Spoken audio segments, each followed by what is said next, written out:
Hello everyone, we'll complete our experiment 3 where we'll use autocorrelation function for the analysis of our signals.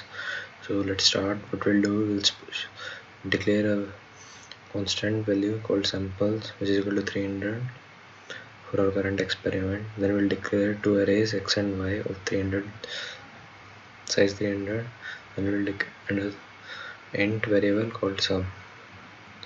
We'll define the baud rate is equal to 9600 and 1600. Now we'll define our input or the signal which we want to calculate the autocorrelation for. We'll use sinusoidal signal. We'll sample it. We'll store it in x 300 samples. Okay.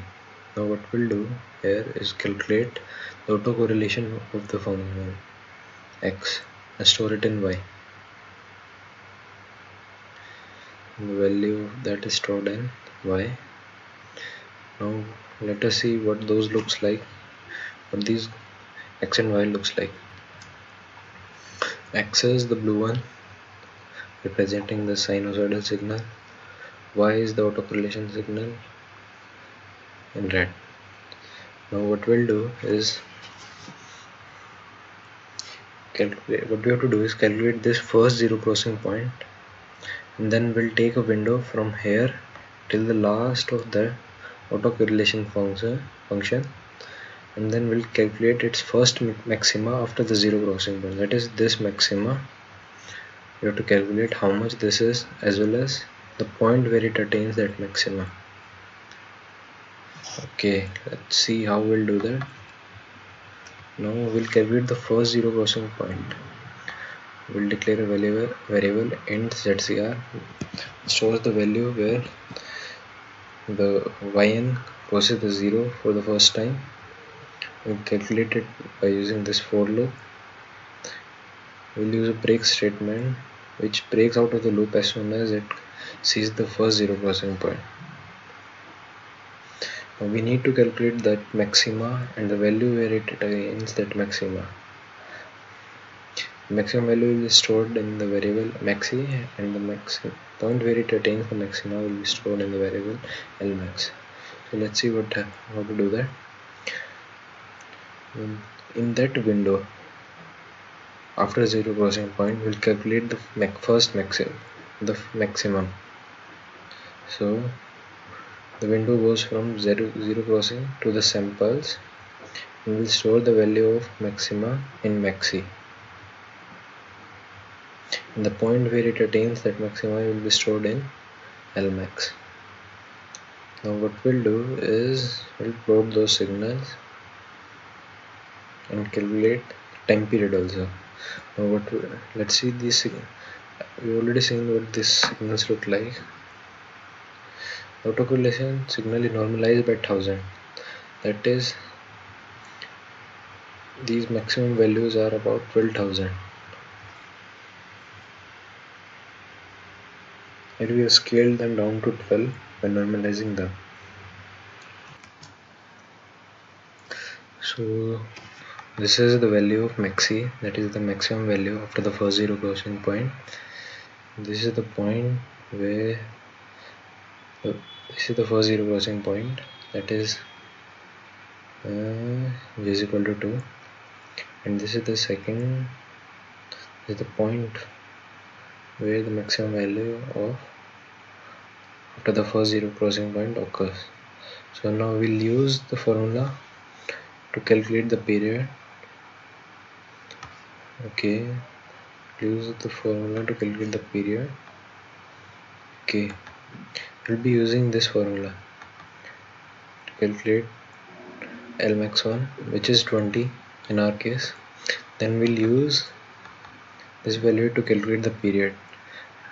Fs in our case is 100 Hz, lmax1 is 20, therefore period is 1 by 5. Period is equal to 1 by 5 is equal to frequency is equal to 5 Hz. Yeah, our initial signal was of frequency 5 Hz. Let's show that.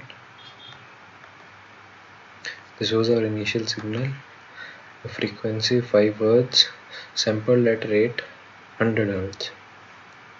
So we got a correct answer. Now we'll repeat this experiment. Instead of using sinusoidal signal, we'll use the PPG signal. Now we'll use autocorrelation function for a PPG signal, but we'll use the same code, but instead of using sinusoidal signal in X, we'll use the input of PPG signal stored here. These are 150 samples stored in an array of float values.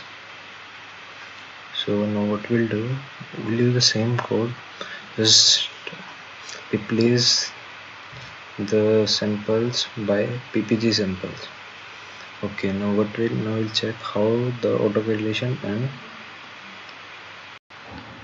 now what we'll do, this is the red one represents the autocorrelation function, while the blue one represents the input PPG signal. So what we'll do is we'll calculate the first zero crossing point, that is this, and then we'll create a window from here till the last of autocorrelation function, and we'll calculate the first maxima, which is this. We'll calculate the value as well as the point where it occurs, that is this, and with the help of this we'll use these values to calculate the period.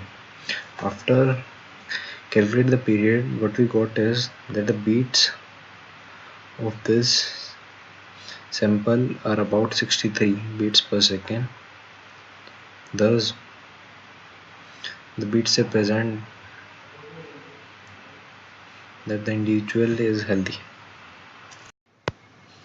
Hello everyone, now we'll do the part where we'll calculate the pitch of our audio signal.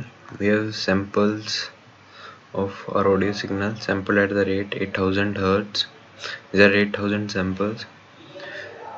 Now we'll use the same code we used last time, but there will be a small difference. What we'll do is we'll create a window of 240 samples, and then we'll calculate what is the period in those 240 samples, and we can average out those periods of all the 240 samples in these 8000 samples. So let's see what we'll do. What we'll do is we'll create this array where we are expecting peaks. Everything else is same like we did in the last part. Now what we'll do is we'll calculate those peaks in our autocorrelation function. First let us plot that autocorrelation function. Okay, the red one is the autocorrelation function, and this blue one is the audio signal. Now what we have to do is calculate the average distance between these peaks and average them out, and that will be the period of our audio signal. Now what we are doing is this code here. This code here calculates the value, checks whether that point is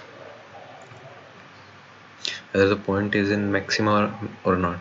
If it is in maxima, it will store that in P, and after that what we'll do, we'll store those distances between we'll calculate the average distances between the two peaks, and then we'll print the period. Okay, now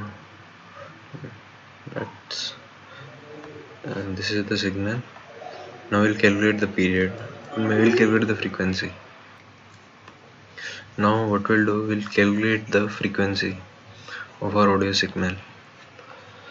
We'll comment this code which displays the signal on serial plotter, and now what we'll do, we'll display the frequency calculated here using in serial monitor. So let's check what does that frequency looks like. The frequency what is 186 Hz. Yeah, this is unacceptable. Maybe the recorded signal is of a male. We can guess, we can't be sure. Thank you.